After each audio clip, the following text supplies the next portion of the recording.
गोंदिया जिल्ह्यात पहिल्यांदाच 25वी tag of war रस्सीखेच स्पर्धा सुरू झाली आहे। यामध्ये 13, 15 आणि 17 वयोगटाच्या मुला-मुलींचा समावेश करण्यात आला असून राज्यस्तरीय स्पर्धा ही गोंदिया जिल्ह्यात आयोजित करण्यात आली आहे। रस्सीखेच ही स्पर्धा पुरातन काळापासून खेळली जात असून महाराष्ट्रासह देशभरामध्ये सुद्धा ही स्पर्धा प्रसिद्ध आहे।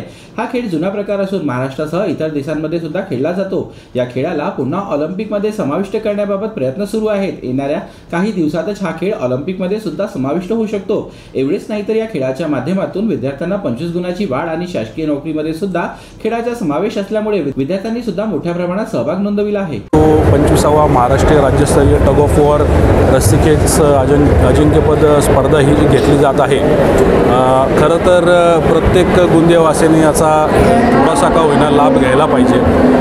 हा जो खेळ प्रकार आहे हा सगळ्यात कदाचित जुन्या खेळ प्रकारांपैकी एक खेळ प्रकार आहे आणि आपण जर पाहिलं तर एक अत्यंत रांगडा अशा पद्धतीने खेळला जाणारा हा खेळ इथं इतक्या शिस्तबद्ध पद्धतीने आणि वेगवेगळ्या नियमांसहित तुम्हाला खेळताना बघायला मिळेल।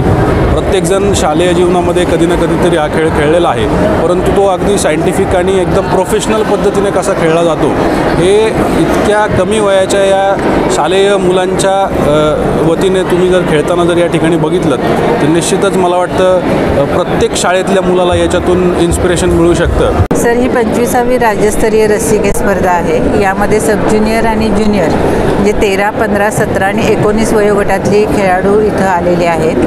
खरं म्हणजे या स्पर्धेमध्ये 500च्या वर खेळाडूंची संख्या आमच्याकडे रिपोर्टिंग होतं, पण आता तुम्ही बघत आहे राज्यभरामध्ये पावसाचं इतका जोर असल्यामुळं मुंबई आणि पश्चिम महाराष्ट्रातले संघ इथंपर्यंत पोहोचू शकले नाही। पण जे संघ पोहोचलेत आता सध्या 18 टीम इथं पोहोचलेले आहेत। 200च्या वर खेळाडू आहेत इथं। ग्राउंडवर ही स्पर्धा घेता येत नाही, इंडोर घ्यावी लागते कारण पाऊस असल्यामुळे मुलांना बाहेर खेळता येत नाही।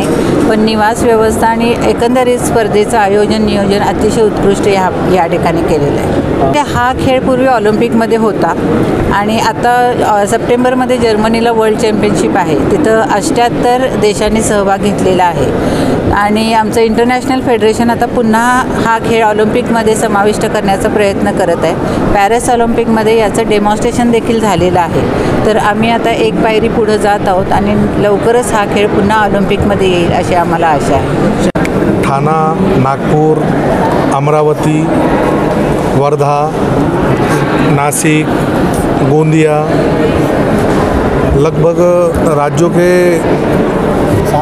12 से 13 जिलों की टीम आई हुई है। ये पौराणिक खेल है रस्सा खींच, इसको हम गोंदिया ज़िले में फर्स्ट टाइम स्टेट करा रहे हैं। बच्चों को 10वीं 12वीं में स्कूल गेम से ग्रेस होती है। ये एसोसिएशन के मैचेस है, इनको अगर नेशनल या स्टेट खेलते तो 25-25 मार्क मिलते हैं गेम के लिए, बच्चों के भविष्य के लिए में। और अगर 3 स्टेट में प्लेस लगती है तो इनको नौकरी में 5% आरक्षण के लिए काम में आता है। शासकीय नौकरी के लिए ये बच्चों का यहाँ फ़ायदा है। अभी 13 से लेकर अंडर 19 तक का स्टेट का प्रोग्राम रखा गया है।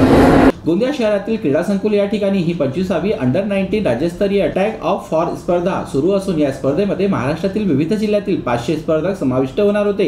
मात्र अनेक जिल्ह्यांमध्ये पावसामुळे पूर परिस्थिती असल्यामुळे पावसाचा फटका सुद्धा रस्सीखेच स्पर्धेवर बसला असून 500 पैकी जवळपास 200 स्पर्धक गोंदिया जिल्ह्यात आयोजित या स्पर्धेमध्ये सहभागी झाले आहेत। रस्सीखेच स्पर्धा ही मोठ्या प्रमाणात पुरातन काळापासून सुरू असून शिस्तबद्ध पद्धतीने रस्सीखेच स्पर्धेचे आयोजन करण्यात येते।